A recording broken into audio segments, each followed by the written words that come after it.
TV 45 news కి స్వాగతం. ముందుగా ముఖ్యాంశాలు. అత్యంత తక్కువ సమయంలో ప్రజలకు ప్రభుత్వంపై విపరీతమైన అసంతృప్తిని తెచ్చిన వ్యక్తి రేవంత్ రెడ్డి. కె లక్ష్మణ్.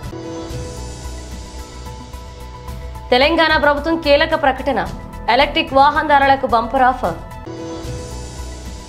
సంగారెడ్డి జైల్లో లగిచర్ల రైతులను కలిసిన తర్వాత మీడియాతో మాట్లాడారు ఎంపీ ఈటెల రాజేందర్. తెలంగాణ భవన్లో మాజీ MP Vinod Kumar press meet. వ్యక్తిత్వ హననం చేసి శ్రీరంగ నీతులు చెప్పడం బాబుకే చెల్లు, వైఎస్ఆర్సీపీ అధికార ప్రతినిధి ఆర్కే రోజా. అలవికాని హామీలు ఇచ్చి 6 గ్యారెంటీలు అని మోసగిచ్చి అత్యంత తక్కువ సమయంలో ప్రజలకు ప్రభుత్వంపై విపరీతమైన అసంతృప్తిని తెచ్చిన మొదటి వ్యక్తి ముఖ్యమంత్రి రేవంత్ రెడ్డి అన్నారు. రేవంత్ రెడ్డి గారు అలవిగాని హామీలు ఇచ్చి 6 గ్యారెంటీలు, 420 హామీలు ఇవన్నీ కూడా అటకెక్కించేసి ఇప్పుడు సంవత్సరం పూర్తిగా వస్తూ ఉంది. రాష్ట్ర ప్రజల్లో ఒక తీవ్ర అసంతృప్తి నెలకొన్నది. రైతు రుణమాఫీ అన్నారు, 50% రైతులకు రుణమాఫీ చేయకుండా కేవలం 17,000 కోట్లతో సరిపెట్టి 31,000 కోట్ల రైతుల రుణాన్ని మాఫీ చేస్తామని చెప్పి చివరికి అనేక ఆంక్షలు, 50% రైతులు చేసిన అప్పులు తీర్చలేక వడ్డీలు కట్టలేక ఆత్మహత్యలు చేసుకునే దుస్థితి తెలంగాణ రాష్ట్రంలో. రైతు భరోసా అన్నారు, రైతు బంధు పూర్తిగా బంధు పెట్టి 10,000 కాదు 15,000 ఇస్తాము, మాకు ఓటేయండి గెలిపించండి, 15,000 ఎకరానికి ఇస్తామని చెప్పి సాగు చేసే ప్రతి రైతుకు వర్తింపజేస్తామన్నారు. కౌలు రైతులకు కూడా రైతు భరోసా ఇస్తామని చెప్పారు. దాదాపు 30 నుంచి 40% రైతులు కౌలు రైతులు. రైతు కూలీలకు కూడా ఆర్థిక సహాయం చేస్తామన్నారు. దాన్ని పూర్తిగా అటకెక్కించి సంవత్సరం అవుతున్నది. రైతు బంధు లేదు, రైతులకు భరోసా లేదు. ఈ ప్రభుత్వం మీద భరోసా కూడా రైతులు కోల్పోయారు. ఈ సంవత్సరం కాలంలోనే 1000 మంది రైతులు ఆత్మహత్యలు చేసుకునే దుస్థితి వచ్చిందంటే వీళ్ళ 6 గ్యారెంటీల అమలు కేవలం ఓట్ల కోసం మాత్రమే. రాహుల్ గాంధీ స్వయంగా అశోక్ నగర్ సిటీ సెంట్రల్ లైబ్రరీకి వచ్చి నిరుద్యోగ యువతకు కాంగ్రెస్ అధికారులకు వస్తే మొదటి సంవత్సరంలో 2 లక్షల ఉద్యోగాలు, ప్రభుత్వ ఉద్యోగాలు కల్పించడమే కాకుండా నిరుద్యోగ యువతకు నిరుద్యోగ భృతి కల్పిస్తామని చెప్పారు. కానీ వాళ్ళ 2 లక్షల ఉద్యోగాల సంగతి దేవుడెరుగు. ఉన్న ఉద్యోగాలే ఊరబెరికే పరిస్థితి. రూల్ ఆఫ్ రిజర్వేషన్ అమలు చేయకుండా నోటిఫికేషన్ ఇస్తే అశోక్ నగర్ సెంటర్ లో 1000 మంది యువత ఉద్యమిస్తే లాఠీలు జులిపించారు, తలలు పగలగొట్టారు. విద్యార్థులు అమ్మాయిలను చూడకుండా ఏ రకంగా లాక్కొని వెళ్ళి బంధించి జైలు పాలు చేశారు. మహిళలకు 4,000 పెన్షన్లు అన్నారు. ఈ సంవత్సరంలో యువత, రైతులు, మహిళలు అన్ని వర్గాల ప్రజలను మోసం చేసినటువంటి కాంగ్రెస్ గ్యారెంటీలు అంటే ప్రజలను వంచించి మోసం చేసి దగా చేయడమే కాంగ్రెస్ గ్యారెంటీ. కాంగ్రెస్ గ్యారెంటీ అంటే అవినీతి, కుంభకోణాలు, దానికి గ్యారెంటీ వాళ్ళ కాంగ్రెస్. వంశపారపర రాజకీయాలకు, కుటుంబ పాలనకు guarantee Congress party. Congress guarantee అంటే హిందువుల మనోభావాలు గాయపరిచి ముస్లిం సంతుష్టికరణ విధానాలు చేపట్టడమే కాంగ్రెస్ గ్యారెంటీ. దేశవ్యాప్తంగా ఇవాళ చర్చలు జరుగుతున్నాయి. హిమాచల్ ప్రదేశ్లో, కర్ణాటకలో, ఇవాళ తెలంగాణలో 3 చోట్ల ఈ గ్యారెంటీలన్నీ పూర్తిగా విఫలమైపోయి ప్రజలు తిరగబడుతున్నారు. ఎక్కడికక్కడ కూడా కర్రు కాల్చి వాత పెట్టారు. ఎలక్ట్రిక్ వాహనదారులకు తెలంగాణ ప్రభుత్వం అదిరిపోయే గుడ్ న్యూస్ చెప్పింది. 2026 చివరి దాకా అన్ని రకాల ఎలక్ట్రిక్ వాహనాలపై రోడ్ ట్యాక్స్ ను మినహాయిస్తున్నట్లుగా ప్రకటించింది. రాష్ట్రంలో కొనుగోలు చేసే అన్ని ఎలక్ట్రిక్ వాహనాలపై రిజిస్ట్రేషన్ ఫీజు 100% మినహాయింపు ఇవ్వాలని సీఎం రేవంత్ రెడ్డి సర్కార్ నిర్ణయించింది. ఈ మేరకు ప్రభుత్వం కీలక విధానపరమైన నిర్ణయం తీసుకుంది. రాష్ట్రంలో కాలుష్య నియంత్రణ లక్ష్యంగా కీలక ప్రకటన చేసింది. ఈ మేరకు గతంలో ఉన్న పరిమితులను రద్దు చేసి మరొక 2 ఏళ్ల వరకు ట్యాక్సులను రద్దు చేస్తూ జీవోను కూడా జారీ చేసింది. దీంతో ఎలక్ట్రిక్ ద్విచక్ర వాహనదారులు, కారు, టాక్సీలు, క్యాబ్లు, ఆటో రిక్షాలు, తేలికపాటి రవాణా వాహనాలు, బస్సులు కొనుగోలు చేసిన వారికి భారీ ఉపశమనం లభిస్తుంది.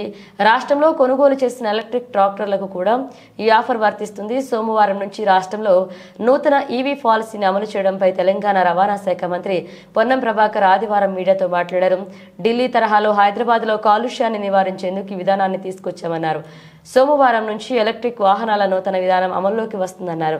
అన్ని రకాల ఎలక్ట్రిక్ వాహనాలపై 100% పన్ను మినహాయింపు ఉంటాయని వివరించారు. आप लोग वो लोग पत्रकार हैं ना, आप लोग एकनाथ शिंदे जी, अजित पवार जी, अशोक चौहान जी, ये लोग हैं आपके नेता लोग। ये लोगों को दिखा के आपको पूरा हिंदुस्तान में महाराष्ट्र के बारे में अब गर्व से कुछ कहने के लिए कुछ है तो मोदी जी महाराष्ट्र को, उन लोगों को, क्योंकि गुजरात एंड महाराष्ट्र के बीच में सिबलिंग राइवलरी है पहले से, आप जुड़वा भाई है, तो उन लोगों को आप लोगों के ऊपर गुस्सा है। इसीलिए महाराष्ट्र राज्य में जो पॉलिटिकल सिस्टम को पूरा डिमोलिश कर दे के वो लोग राज्य चलाने के लिए कोशिश कर रहे हैं। यस महाराष्ट्र कांग्रेस के बहुत सारे कांग्रेस लीडर्स जो है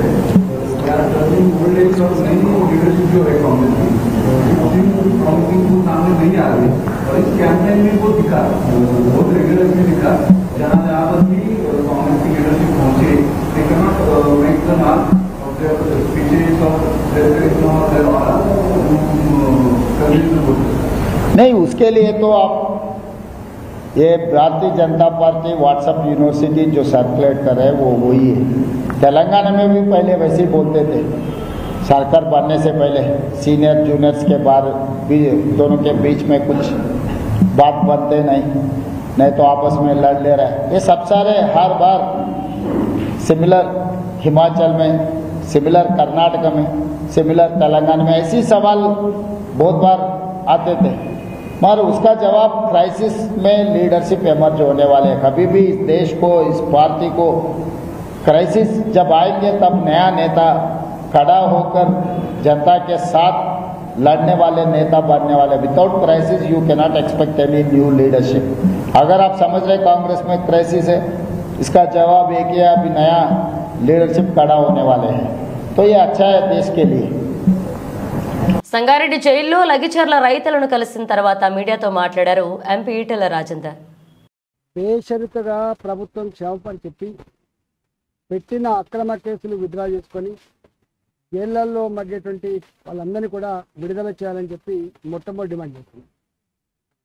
రెండవ డిమాండు వందల మంది పోలీసులతో దుర్మార్గంగా రాక్షసంగా ప్రవర్తించి ప్రజల్ని భయభ్రాంతకు గురి చేయడమే కాకుండా గుడ్లను కొట్టినట్టు కొట్టడమే కాకుండా పోలీస్ స్టేషన్లకు తీసుకుపోయి థర్డ్ డిగ్రీ ఒక కాలు మీద ముగ్గురు పోలీసు వాళ్ళు, ఇంకొక కాలు మీద ముగ్గురు పోలీసు వాళ్ళు, రబ్బరు బెల్టులతో కొట్టడం ముగ్గురు, 2 గంటల పాటు 3 గంటల పాటు ఏ హింసకైతే పాల్పడరో, మానవత్వం లేని పద్ధతులలో ప్రవర్తించిందో అలాంటి పోలీసుల మీద చట్టపరమైన చర్యలు తీసుకోవాలని చెప్పి మేము ప్రభుత్వాన్ని హెచ్చరిస్తా ఉన్నాం.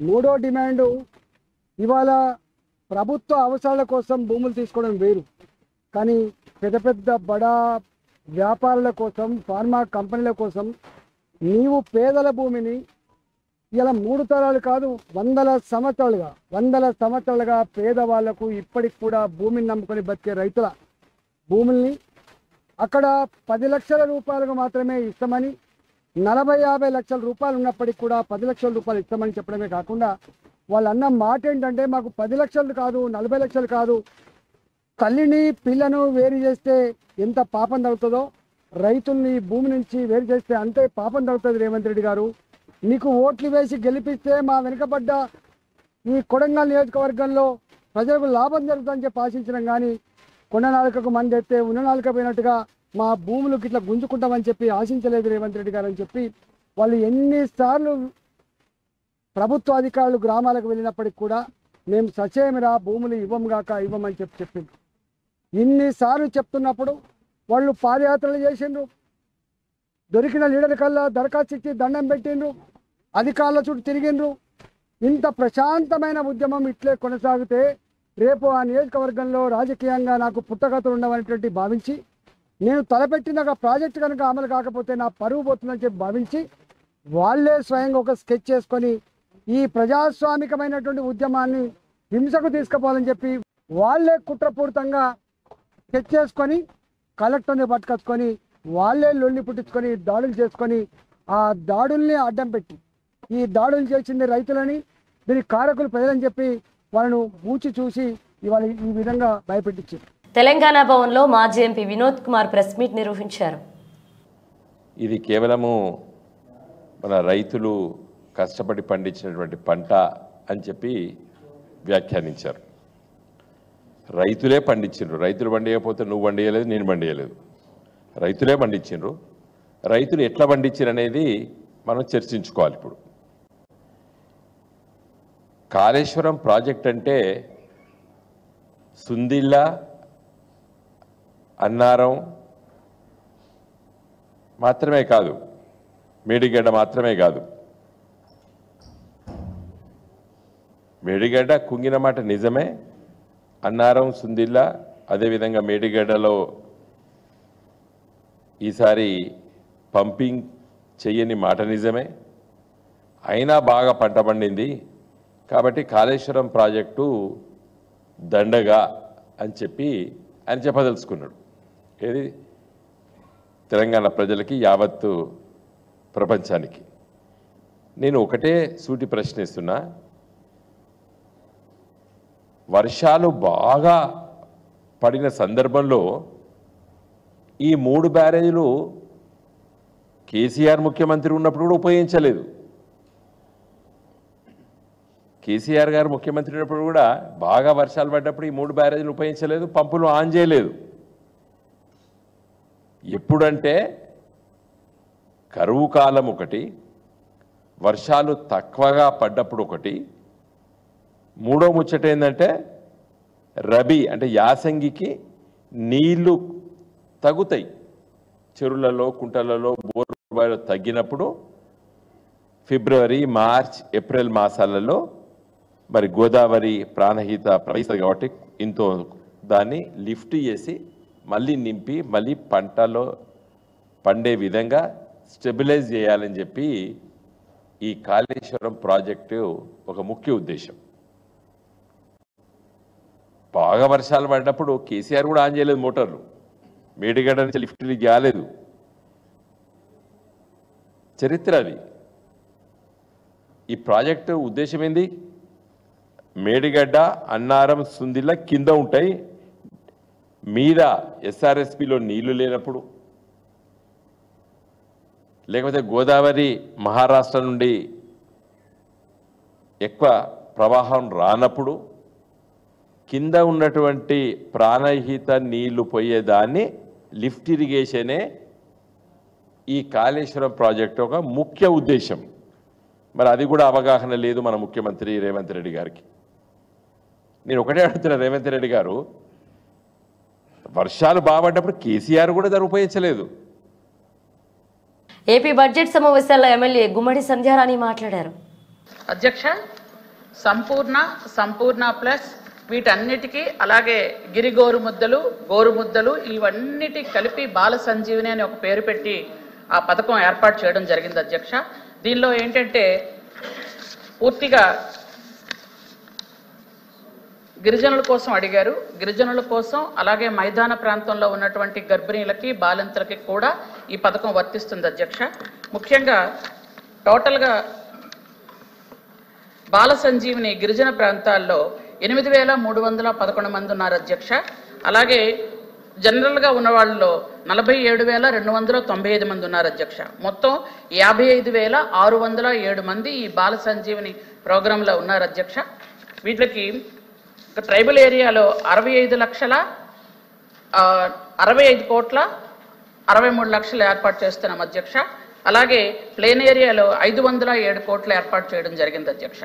అలాగే వీటికి ఇస్తున్నటువంటి ఏదైతే వాళ్ళకి ఫీడింగ్ ఇస్తున్నామో, టేక్ రేషన్ హోమ్ ఇస్తున్నామో, అది ఇంతకు పూర్వం ఎలా ఉందో ఇప్పుడు అలాగే ఉంది అధ్యక్ష, దానిలో మార్పులు లేవు అధ్యక్ష. కానీ ట్రైబల్ ఏరియాలో అన్నిటి మీద కొంచెం ఎక్స్ట్రా ఇవ్వడం జరుగుతుంది అధ్యక్ష. కావాలి అంటే లిస్ట్ అని చదువుతాను అధ్యక్ష, లేదనుకుంటే సభ్యురాలకు పంపించమంటే పంపిస్తాను. లిస్ట్ చదవమన్నా చదువుతాను అధ్యక్ష. ఓకే. అలాగే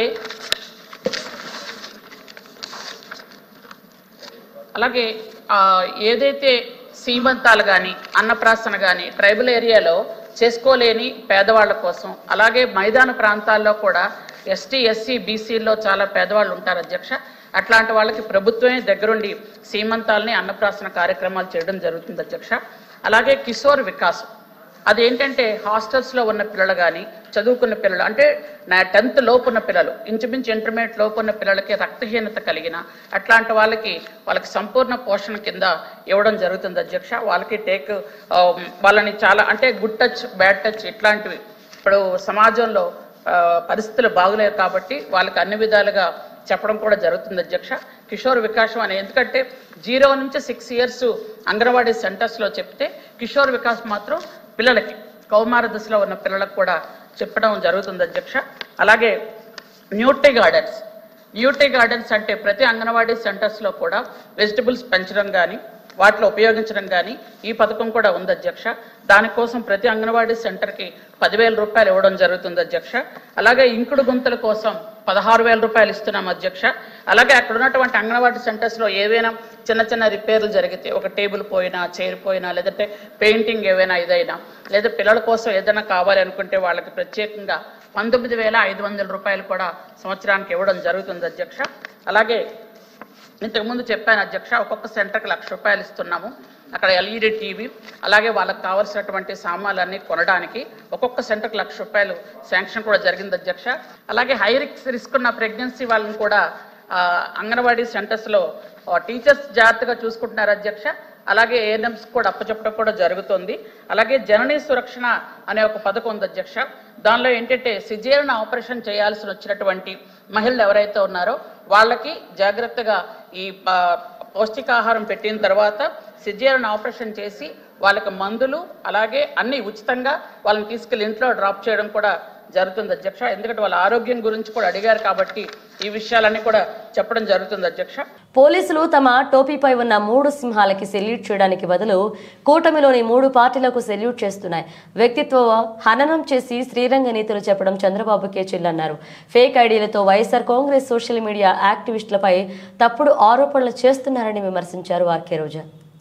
అలాగే మహిళలను కూడా చూడకుండా మా అందరి మీద నీచాతి నీచంగా పోస్టులు పెట్టి అవమానిస్తుంటే వారి మీద కేసు ఇవ్వడానికి వస్తే కనీసం ఆ కేసు ఏదైతే రిప్రజెంటేషన్ మేము ఇచ్చామో దానికి రిసీవ్ కాపీ ఇవ్వడానికి కూడా 10 ఫోన్లు చేయడానికి లోపలికి బయటకి తిరుగుతూ తర్జన భర్జన పడుతున్నారు.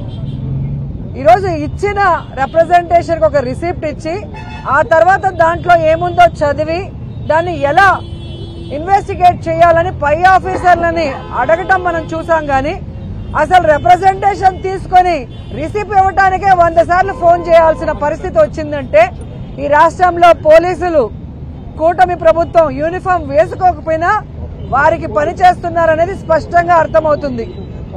గతంలోనే చెప్పాం, ఇప్పుడు మళ్లీ చెప్తున్నాం, పోలీసులు మీ నెత్తి మీదున్న టోపీ మీదున్న ఆ 3 సింహాలకి సెల్యూట్ కొట్టి న్యాయంగా పనిచేయండి.